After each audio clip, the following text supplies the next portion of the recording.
제가 지금 이 삐띵만 전문으로 중개한 게 15년째 됐거든요. 네. 2006년도부터 시작을 했으니까. 네. 그런데 지금처럼 매매건이 단기간 내에 많이 있는 경우가 처음이에요. 15년 동안 처음이에요. 이런 경우가. 이런 경우가. 예. 지금 매도자가 없어서. 그렇죠. 아니 매도자 있었는데 다 네. 팔렸죠. 어떤 느낌이냐면은 네. 이마트 장 보러 갔는데 네. 이마트에 진열되어 있는 제품들이 없는 거죠. 매대가 비어 있는. 매대가 비어 있죠 지금. 예. 그래서 얘야 창고 가서 제품 갖고 와라고 하고 있는 중이죠. 수십억대 매수세가 모여 있고 수백억대는 잠잠하고. 이제 지금 태풍 그러니까 이거를 팔아야 이 위로 올라가는데 예. 팔지 않고 또 사니까. 예, 그렇죠. 그만한 거 또 사니까. 예, 그래서 지금 100억 미만의 이제 개인들이 살만한 매물들이 이제 태풍이죠. 지금 태풍 왔잖아요. 네. 밑에는 바람이 확 부는데 태풍 눈 위에 올라가니까 잠잠한 하늘 있죠. 뭐 그런 느낌이죠. 요즘 주택은 또 관심이 많이 식었잖아요. 아무래도. 그렇죠. 뭐 이제 규제가 너무 많다 보니까 그 규제 피해서 매입하기도 쉽지 않으니. 네. 그러니까 좀 뭐 자기 풀에 이제 떨어져 나간 거죠. 이 상가라는 게 수익용 부동산이란 말이에요. 아파트는 주거용이고. 네. 근데 그 아파트 주거용을 가지고 수익 사업을 하니까 네. 뭐 2개, 3개, 4개 있는 다주택자들을 계속 규제하고 있는 거잖아요. 네, 그죠? 네. 그러면 상가 같은 경우는 수익용 부동산이죠. 처음 태생부터가. 네. 그러면은 나는 이 상가나 건물을 가지고 월세 수입을 챙기는 이 구조는 괜찮아요. 그러면 여기서 이게 아파트하고 다르게 이제 어떤 규제 사항이 아니다라는 얘기 좀 드리고 싶은 거고. 네네. 이 상태에서 상가에서 그러면 나한테 월세를 내는 이 임차인을 봐야 되겠죠. 네. 그러면 임차인이 영업을 잘 하고 있냐 못 하고 있냐 네. 이게 중요한 거잖아요. 내가 이 건물이나 상가를 샀는데 임차인 나한테 따박따박 월세 잘 내야지 네. 내가 거기서 받아서 이자 내고 그러다 보니까 이 임차인이 영업을 잘하는 임차인인지 아닌지 보는 거 첫 번째. 그게 제일 중요하죠. 그렇죠. 이게 제일 중요하죠. 그리고 두 번째, 이 사람이 가짜 임차인일 수도 있죠. 왜? 수익용 부동산을 사는 매수자 입장을 네. 매도자도 알잖아요. 그러면 월세가 잘 나오고 좋은 업종 임차해 있고 그리고 뭐 누구나 다 좋아하는 뭐 스타벅스 같은. 그렇죠. 그죠? 아니면 뭐 스타벅스가 아니더라도 그에 준하는 커피숍이라든가, 그죠? 네. 아니면 그에 준하는 어떤 뭐 맛집이라든가, 뭐 이런 거 들으면 잘 팔릴 거 아니에요, 네. 그죠? 근데 내가 팔고 싶은데 임차인이 좀 뭐 안 좋은 임차인이야, 또는 임차인이 없어, 네. 그럼 안 팔릴 거 아니에요. 그러겠죠. 그럼 어떻게 해요? 가짜라도 박아 넣어야죠. 그럼 뭐 내가 아는 후배가 야 여기 봐서 너 커피숍 좀 해. 아니면 뭐 본인이 또 다른 사업자 내가지고 본인이 직접 할 수도 있고. 네. 맞죠? 법인 하나 만들어가지고 여기 직원 해가지고 야 너는 이 커피숍 관리하는 직원이니까 커피숍만 잘 관리해. 알바 한 명 뽑아가지고 해. 가짜 임차인을 이제 만들기가 좀 쉬운 거죠. 네. 예. 그래서 예를 들어 뭐 커피 전문점을 내가 넣는다고 했을 때 네. 그게 장사가 되든 안 되든 어쨌거나 월세 얼마 이상 하는 그렇죠. 식으로. 예, 그렇죠. 그러니까 이제 이런 거죠. 저 주변 임대 시세 따져 보니까 요 정도 면적의 커피숍 들어오면 한 200만 원 월세 낸다라고 하는데 임대차 계약은 300만 원 했어요. 네. 그럼 매수자가 봤을 때 여기는 월세가 잘 나오네. 임차인들이 좀 잘 내네. 그럼 내가 이 건물이나 상가를 사면은 한 300만 원씩 월세 받겠네. 네. 지금 딴 것도 다 200만 원인데 괜찮네?라고 사겠죠. 네. 그죠? 그럼 이제 뭐 만기 기간이 있을 거 아니에요. 네. 임대차 만기가. 임대차 만기가 됐을 때 이 임차인이 계속 연장을 할까요? 나갈까요? 바로 나가겠죠. 그렇죠. 그럼 폭탄이 되는 거죠. 그럼 다시 이제 새로운 임차인 찾아가지고 임대를 놔야 되겠죠. 네. 그러면 얼마 놓일까요? 주변 시세가 200만 원이니까. 그러니까 200에 놔야 되니까. 그렇죠. 네. 100만 원이 훅 떨어져. 그거 월세 100만 원 떨어지면은 매매가가 한 3억 정도 3억? 떨어지죠. 네. 그러니까 지금 이제 뭐 예를 들어서 내가 사는 상가나 건물에 네. 연수익률이 3.5%다, 3.6%다 네. 봤을 때 한 달에 30이면은 매매가로 1억이고 그게 네. 100만 원 치니까 3억이 조금 넘겠네요. 그렇죠. 그죠? 3, 4억 그냥 올라가는 거죠. 그렇죠. 그렇게 해가지고 자기는 이제 매매가 좀 더 받고 빠질 수 있으니까. 네. 잘 아니면 보셔야 뭐- 돼요. 이게 가짜 임차인. 이게 가짜 임차인이 네. 흔히 이제 상가를 이제 이제 지금 임차인이 새로운 임차인한테 팔기 위해서 권리금을 받는 경우 있잖아요. 그럼 권리금을 좀 받기 위해서 내 이 점포를 사줄 만한 사람이 내 점포를 조금 뭐 체킹하고 있다라는 생각이 들면은 친구나 아니면 후배 불러가지고 야 우리 가게 와서 술 먹어, 우리 가게에서 밥 먹어 이럴 수 있잖아요. 네, 그럴 수 있죠. 그죠? 임차인 가가지고 여기 장사 잘 되네. 권리금 이렇게 주고 내가 사도 영업이 되겠네. 라고 생각할 수 있잖아요. 그죠? 그렇죠. 그렇기 때문에 이제 권리금 받고 넘기려고 하는 임차인들은 많이 불러가지고 장사가 좀 잘 되게끔 보이겠죠. 그거랑 이 가짜 임차인하고 똑같은 거죠.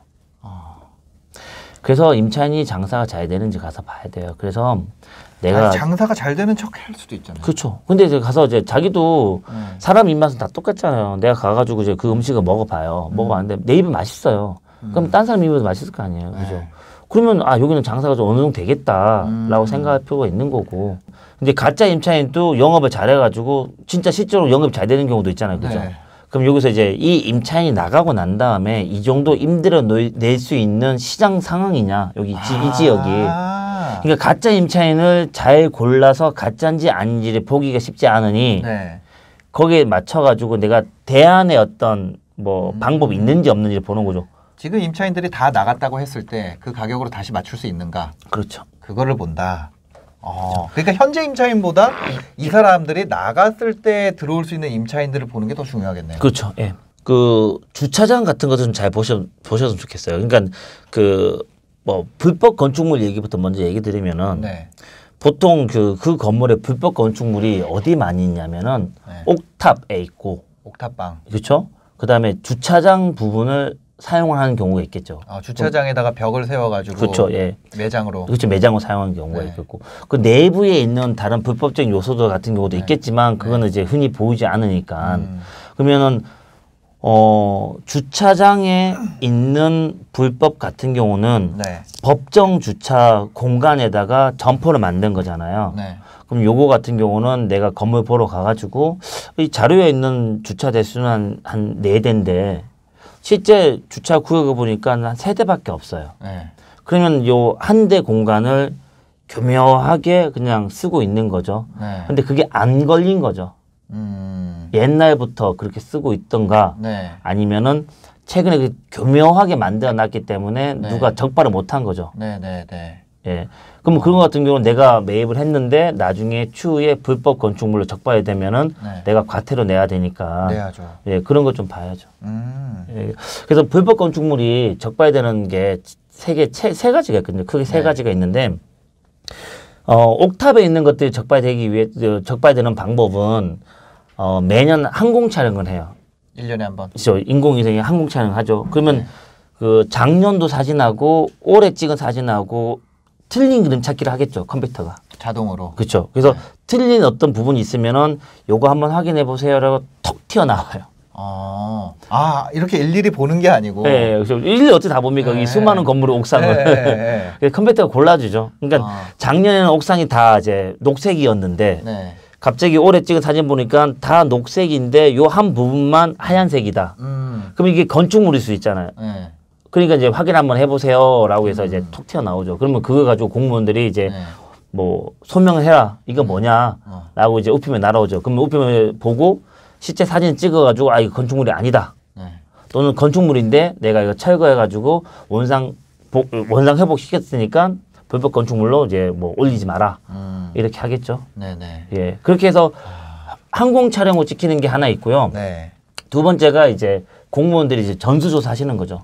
뭐 다니면서 뭐 강남구에 있는 공무원이 마포구에 오거나 마포구에 있는 분이 서초구 가거나 이게 교차로 해가지고 다른 지역을 이제 다니면서 이제 불법이 있거나 없거나 좀 보겠죠. 그때 많이 보는 게 주차장을 불법으로 쓴 경우가 많이 적발이 돼요. 왜냐면 길거리 걸어 다니시면서 보십니까? 뭐 길거리에서는 옥상이 안 보이잖아요. 그죠? 1층에 있는 그 주차장 용도를 이제 건축물로 쓰고 있는 경우들이 많이 걸리니까. 그래서 건물을 사실 때 그 건물을 이제 검토하는 건물을 이제 보러 가셔가지고 옥상 엘리베이터 타고 옥상 한번 올라가죠. 옥상에서 한번 슬쩍 보시고 계단으로 이제 한 계단 내려오시면서 임차인들 누가 있는지 장사 잘하고 있는지 이렇게 두리번 한번 보시고 그다음에 이제 1층 내려오셔가지고 주차장 옆에 뒤에 한번 보시면서 주차 대수 맞춰 보시고. 법정 주차 대수는 어떻게 돼 있어요? 법정 주차 대수는 말 그대로 이제 법이 정해놓은 최소 주차 대수란 얘기거든요. 네네. 그래서 법정 주차 대수란 얘기인데 네. 이게 건축물의 용도에 따라 다 달라요. 그래서 단독 주택 같은 경우는 네. 면적에 따라 다르지만 뭐 한 대 또는 0.5대 네. 뭐 이런 식으로 정해져 있잖아요. 그죠? 네. 그러면 이 건축물이 뭐 건축물 용도가 근린생활 시설이다. 네. 또는 교육 연구 시설이다.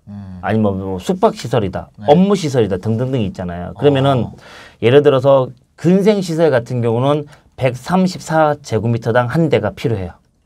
134제곱미터당. 그러니까 뭐 평수로 말씀드리면은 40평이죠. 연면적으로. 그렇죠. 연면적 40평당 한 대가 네네. 있어야 돼요.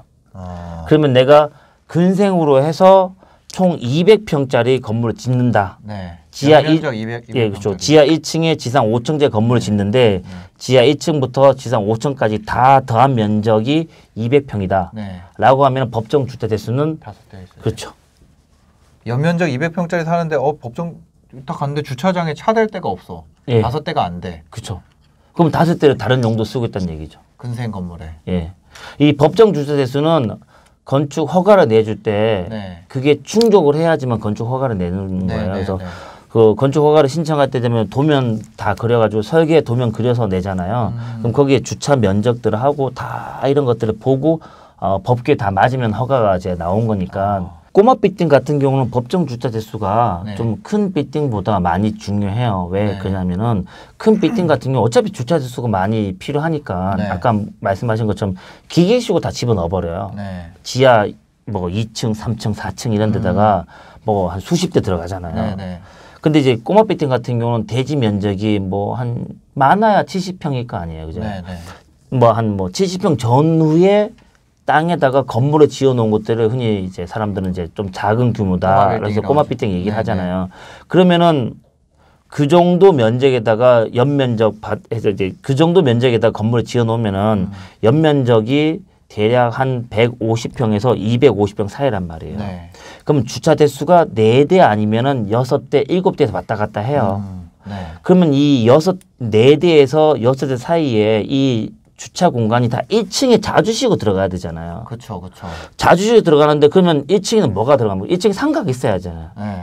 꼬마 빌딩의 특징이 뭐냐면 1층 임대료가 전체 임대료에서 한 40%나 50% 차지해요. 그러면 주차를 법정 주차 대수를 확보하기 위해서 면적을 주차장으로 쓰면은 그 면적 빼고 남는 부분이 상가로 들어갈 거 아니에요. 그렇겠죠. 그죠? 근데 이 상가가 점점 줄어든다는 꼴이잖아요. 네. 그러면 임대료가 적게 들어오겠죠. 면적이 적으니까. 아무래도. 예. 그러면 이 건물의 수익성이 낮아지겠죠. 수익성이 낮아진다는 얘기는 내가 팔 때 비싸게 못 판다는 얘기죠. 그렇죠. 네. 그래서 꼬마 빌딩은 법정 주차 대수가 상당히 중요하죠. 중요하다. 그래서 아까 이제 불법 얘기할 때도 말씀드렸잖아요. 네네네. 주차 공간에다가 막아놓고 면적을 쓰는 거죠. 네. 법정 주차가 안 되면 허가가 안 나오니까 일단 네. 그렇게 해서 허가 받아놓고 네. 그럼 이제 허가 끝났잖아요. 네. 그죠? 그거 난 다음에 자기 슬쩍 보고 이제 막아서 네. 이제 임차를 주는 거죠. 1층 면적이 더 크면은 아무래도 월세 더 월세 많이 더 받으니까. 어차피 꼬마 빌딩을 사신다고 생각을 해봤을 때 네. 꼬마 빌딩은 금액대가 낮고 면적이 작잖아요. 네네. 그 면적이 작고 금액이 낮다는 얘기는 뭐냐면 대로변이 아니라 이면이라는 거잖아요. 그죠, 그죠. 그죠? 이면 도로는 다른 말로 우리가 골목길이라고 얘기하잖아요. 맞죠. 그죠? 이면 도로에 있는 골목길에 상권이 생기면서 주거 지역이 먹자 상권이라든가 뭐 이런 거 바뀌니까 사람들이 거기를 골목 상권이라고 하는 거잖아요. 네. 근데 또 다른 문제는 뭐냐면 이 골목은 흔히 있어요. 진짜로. 그죠? 네. 뭐 강남역, 명동 뭐 이런 지역은 흔히 없잖아요. 그죠? 그렇죠. 그 강남역 상권을 또 만든다 그러면은 이거는 또 쉬운 일이 아니잖아요. 강남역 같은 걸 하나 더 만든다. 네, 그건 어렵죠. 네. 그런 만들 수 있는 장소도 없고 네. 그런 인프라도 만들려면 수십 년이 걸리잖아요. 네. 근데 흔히 있는 골목에 골목 상권을 만들기는 상당히 쉬워요. 그죠? 그러다 보니까 이 골목 상권은 자주 옮겨 다닐 수 있는 거죠. 예를 들어서 제가 부잣집에서 태어났어요. 그 금수저 물고. 네. 아버님이 저한테 뭐 물려준 돈이 한 200억, 300억이 돼요. 네. 그러면은 내가 200억 가지고 건물을 산다라고 하면 대출 받아가지고 한 400억이나 500억짜리 대로변에 큰 거 사겠죠. 네. 그렇게 안 하고 내가 골목길을 끼고 있는 이면에 있는 한 20억, 30억 이제 꼬마 빌딩이나 다가구나 이런 것들을 네. 내가 산다고 치면은 내가 갖고 있는 200억 가지고 몇 개를 살 수 있어요. 10개 사죠. 이제 10개나 뭐 20개도 살 수 있잖아. 대출 끼고 사면. 끼면은 그렇죠. 네. 그러면 내가 그게 사가지고 내가 이 점포에다가 다 매장을 넣어요. 네. 뭐 맛집, 커피숍 집어넣고 네. 그래서 이 20개를 쭉 사가지고 여기를 특화된 어떤 골목 뭐 무슨 길로 만들어 버리죠. 네. 네. 가능할 것 같아요? 안 될 것 같은데. 가능해요. 아, 그래요? 그러면 사람들이 그 골목 가니까 무슨 길이라더라. 네. 뭐 어떤 뭐 상권들이 만들어졌다더라. 라고 해가지고 가서 보니까 뭐 포토존도 있고 뭐 이런 맛집도 있고 그죠? 쇼핑할 것도 예. 있고. 그냥 그 로드샵이 되는 거죠. 그 네네. 또 골목길이. 그다음에 그 지역이 뜨겠죠. 그러면 그 옆에 나도 여기 장사를 한번 해봐야지라고 해서 추가 임차인이 투입된단 말이에요. 네.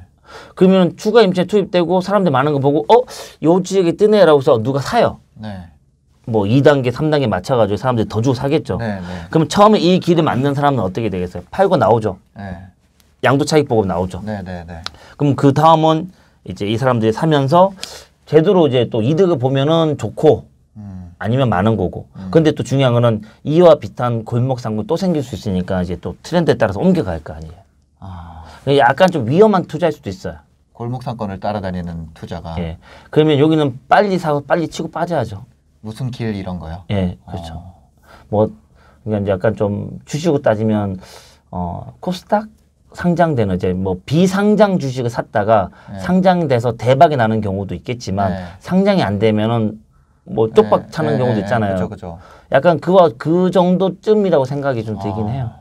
예, 그래서 트렌드 상권을 사실 때는 뭐 무슨 길이라고 하는 네. 트렌드 상권 사실 때는 잘 고민 한번 해보시고, 예, 그래서 이제 그래서 제가 트렌드 상권을 사지 말라는 건 아니에요. 네. 아까 제가 처음에 저한테 질문하신 것처럼 상가나 건물 살 때 주의할 점, 네. 뭐 이런 것이기 때문에 주의할 점이 이 골목 상권 살 때는 나중에 이 상권이 빠지더라도 네. 내가 여기 충분히 이자 감당이라든가 아니면 내 어떤 자산의 확보가 가능하다라는 네. 생각들. 그리고 여기 지역이 상권이 빠질 골목 상권이냐 안 빠질 골목 상권이냐 봐야죠. 그게 네. 뭐냐면은 지금은 골목이었지만 네. 이 상권이 더 커져서 골목이 아니라 어떤 이슈가 되는 진짜 괜찮은 상권이 될 수도 있잖아요. 그죠? 그럴 수 있죠. 예. 네. 그러면 이 상권이 확장이 가능한 곳이냐 아니냐.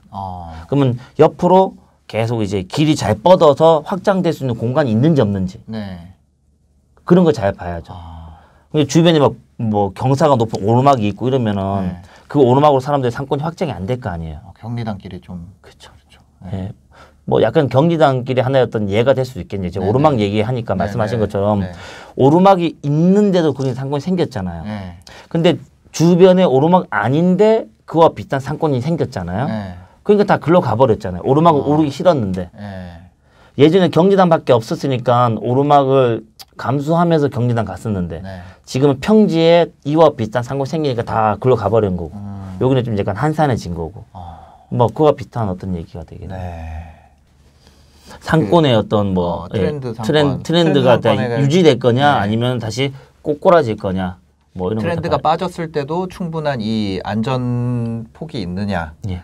이런 거는 어때요? 요즘에 그 꼬마 건물 중에 그런 거 있잖아요. 상가 주택이라고. 그렇죠. 저층물은 상가고 네. 위에는 주택이죠. 네, 그런 거를 이제 그 주택 규제가 있으니까 용도 변경을 해서 한다. 이런? 그렇죠. 네. 이제 뭐 건축물이 주택이다라고 하면은 일단 대출이 좀 제한적인 부분들이 있잖아요, 그죠? 네. 예를 들어서 이제 연면적을 비율을 봤을 때 주택 비율이 상가 비율보다 많다라고 네. 하면 이 건물의 주 용도는 주택이에요. 주 용도란 게 뭐냐면은 건축물 용도에서 제일 많은 부분을 차지하고 있는 걸 주 용도라고 그러거든요. 네, 네. 그래서 주택 부분이 많으면은 얘는 이제 주 용도가 주택이 되겠죠. 그러면은 이제 대출 규제에 걸리겠죠. 왜 15억 이상 되는 주택은 대출이 전면 규제되잖아요. 전면 안 나오잖아요. 한 번도 안 나오잖아요. 그러다 보니까 대출을 받아서 매입을 하려고 하는 요즘 매수자 추세하고 안 맞죠. 그죠? 그래서 매도 취득세도 되게 비싸잖아요. 그죠. 취득세도 2주택이면 8%, 3주택 이상 또는 법인 같은 경우는 12% 내니까. 이제 뭐 이제 취득세도 부담스럽고 대출도 안 나오고 하니까 매수자들이 확 줄어들 거 아니에요. 아니면 매수를 안 하거나 이런 경우에 매도자는 이제 팔아야 될 거 아니에요. 그죠? 근데 이제 이 매도자는 1가구 1주택이니까 주택을 판매하고 난 다음에 비과세 혜택을 받아야 되는 사람일 수도 있잖아요. 그죠? 주택을 판 다음에 이제 비과세. 내가 다가구인 경우에 내가 1주택을 갖고 있어요. 1주택 갖고 그렇죠. 이게 제가 이제 다세대인 경우에는 그거지만. 그렇죠. 근데 상가주택은 대부분 다 다가구예요. 왜 그러냐면은 다세대와 다가구를 건축법상 구분하는 게 다가구와 다세대 동일하게 적용되는 게 600제곱미터 이하예요. 그런데 다가구는 3층 이하고 다세대는 3층 초과예요. 그러면 이제 상가주택이라고 보면은 지하 1층에 지상 5층짜리 건물에 1, 2, 3층이 이제 지하 1, 2가 상가, 3, 4, 5가 주택. 3, 4, 5는 3개 층이죠. 그럼 나눠서 다가구를 할 수 있구나. 이게 다가구죠. 다가구죠. 그러니까 주택 하나잖아요. 그럼 이제 이런 경우가 제일 많죠. 5층에 내가 살고 있으면서 집주인 살고 있으면서 3, 4층은 원룸, 투룸에서 세받고 지하 1, 2층은 뭐 가게를 주면서 세받고 그게 제일 많을 거 아니에요. 지금 꼬마 빌딩들 사이즈 보면은. 근데 희한하게 3, 4, 5층이 지하 1, 2층 면적보다 더 많아요. 그러면 얘는 뭐예요? 주 용도가 주택이죠. 그럼 대출이 안 나오겠죠. 그럼 자기가 이 집주인은 매도자는 한 10년, 15년 살았어요. 그럼 이거 팔면은 1가구 1주택 비과세 해당자잖아요. 그죠? 그럼 어떻게 해야 돼요? 주택인 상태 팔아야 되죠. 그렇죠. 그건 살 사람 없어요. 못 팔아요? 아니잖아요. 그래서 어떻게 하냐? 계약을 할 때 특약으로 명시를 해요. 뭐 3, 4, 5층 중에 3층을 용도 변경 해준다. 아니면은 과반이 근생이면 근생 건물로 보는 그렇죠. 주용도 근생은 대출 나와요. 그래서 이제 과반이 근생 건물을 바꿔주는 거죠. 그래서 계약하기 전에는 누가 살지 모르니까 뭐 용도 변경을 미리 매도자가 해놓지 않을 거 아니에요. 그 계약한 시점에는 주택이 많은 상태에 계약을 하고 이 매매계약서에 특이하게 매수자의 요청에 의해서 아까 제가 예시 들었던 그 건물을 말씀을 드리면은 3층 주택을 근생시설로 용도 변경해 주기로 한다. 그리고 잔금을 이행한다. 이렇게 한 줄 적는 거죠. 그러면은 잔금 시점에는 3층이 근생으로 바뀌었죠. 그럼 정리하면은 지하 1, 2, 3이 근생, 4, 5가 주택이겠죠. 잔금 시점에는. 그러면 근생이 많기 때문에 대출이 나와요. 그리고 이 매도자의 양도세, 그러니까 1가구 2주택 비과세는 특이하게 제가 말씀드린 것처럼 적잖아요. 매수자 요청에 의해서 매도자가 용도 변경 해준 거잖아요. 그러면 1가구 2주택인 이 매도자는 팔기 위해서 어쩔 수 없이 용도 변경을 할 수밖에 없는 거잖아요. 그러면 세법상 이 사람은 1가구 2주택으로 봐줘요. 그럼 예를 들어서 세법상 이 사람한테는 주택으로 봐주고 이 사람한테는 근생으로 봐주고 이게 된다는 거죠? 그렇죠. 계약 때는 주택이었잖아요. 그죠? 그러니까 이게 판매할 때 매도자하고 매수자가 합의점을 찾아서 판매하는 시점에서는 주택을 판 거 맞잖아요. 그죠? 계약을 주택에 했으니까. 그죠? 근데 잔금 시점에는 대출은 잔금 때 나와야 되잖아요. 계약금 대출 안 해주잖아요. 중도금도 대출 안 해주잖아요. 잔금 때 대출해 주잖아요. 그럼 은행은 잔금 때 건축물이 어떤 상태냐를 보고 대출을 해줘요. 계약 때는 어떤지 뭐 중요치도 않고 잔금 때 소유권 이전이 되는 거니까 은행은 중요한 건 잔금 때가 중요한 거고요. 비과세에 중요한 거는 계약 때가 중요한 거고. 그래서 제가 특약으로 매수자의 요청에 의해서 라고 적어야 돼요. 이거 안 적으면은 이 매도자분은 비과세 혜택 못 받아요. 어쩔 수 없이 바꾼 거잖아요. 팔기 위해서. 파는 사람도 그거를 꼭 챙겨야 된다. 예, 특약 한 줄 넣으셔야 돼요. 그게 중요합니다. 그러니까 한 줄 있고 없고가 차이가 크다는 거죠. 그렇죠. 그거 안 넣으면 비과세 혜택 못 받아요. 그 세금 다 내야 되는 거죠. 그렇죠. 예, 그렇게 한 줄 적어야 됩니다. 아, 너무 꿀팁인데요.